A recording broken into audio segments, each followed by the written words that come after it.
The Gernsback, and last I left off, I've been going through and basically just sanding a little bit of seams here and there. There's not really any seams to speak of. It's just little things that I wanted to sand down and smooth out. You can see right there where I've sanded that joint together.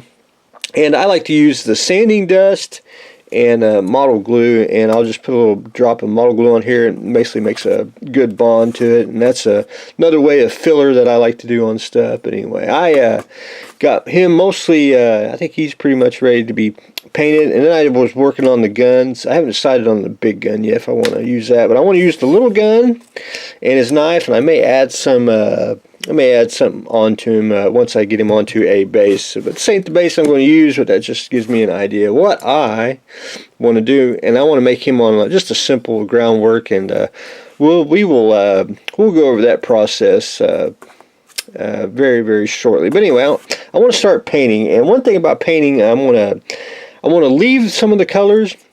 And a lot of people's asked me, why do I assemble? Don't you want to pre-paint before you assemble? Gundam kits, and for example, are good at, you can pull them apart. So like for his gun here in his hand, say you need to paint that, you don't have to mask nothing, just rip his hand off and you can put it back on and you're good to go. But anyway, I'm going to leave some of the darker grays, like that gray, and maybe the, I'm going to call it joint gray color here. I'm going to leave that because I'm going to weather and put some washes on that, and that'll bring it out. But the lighter gray, if you look on the box art, and the instructions were a little more bigger, it's kind of more of a light tan. I'm not going to go that way. I'm going to go with a little bit of a pale gray. And I'm not going to, I don't want to primer nothing or anything. I'm going to use the kit plastic.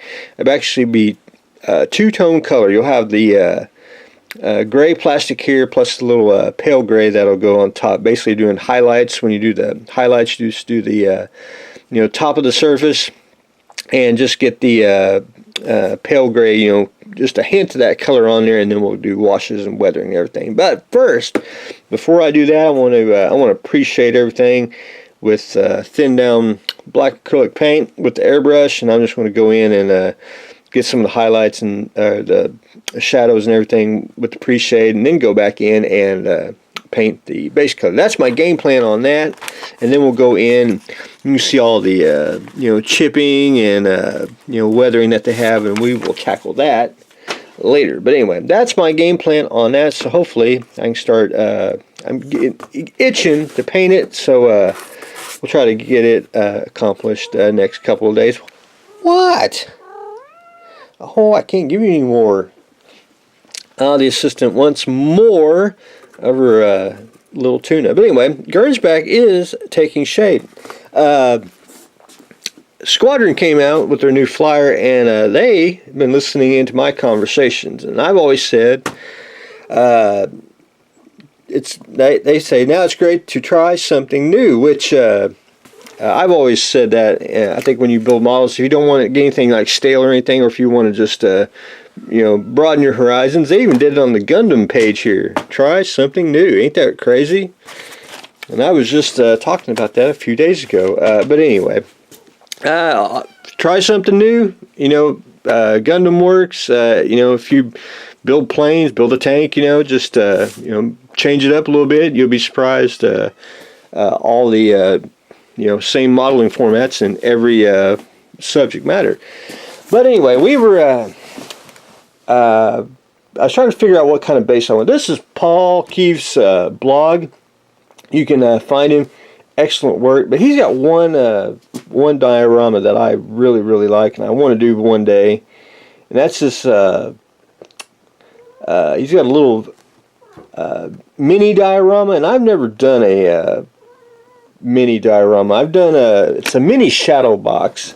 I've done a shadow box, but I've never done a mini shadow box. And I've seen a couple of them at a few shows, and I've been wanting to do one like this. And this is my favorite one because of the composition, everything, the simplicity of it. I just think it's just an absolute fantastic piece. I just so much can be done.